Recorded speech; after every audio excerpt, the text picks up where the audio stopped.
28 Disember 1963, pelancaran perkhidmatan televisyen Malaysia.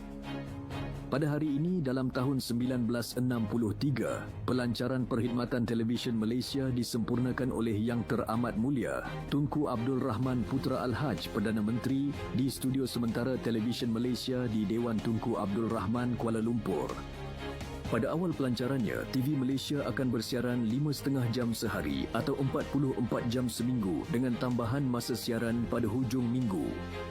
50% daripada rancangan yang disiarkan dihasilkan secara langsung dari studio sementara.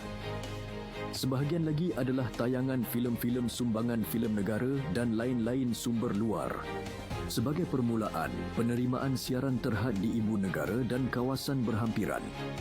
Penerimaan siaran ini akan diperluaskan dari semasa ke semasa.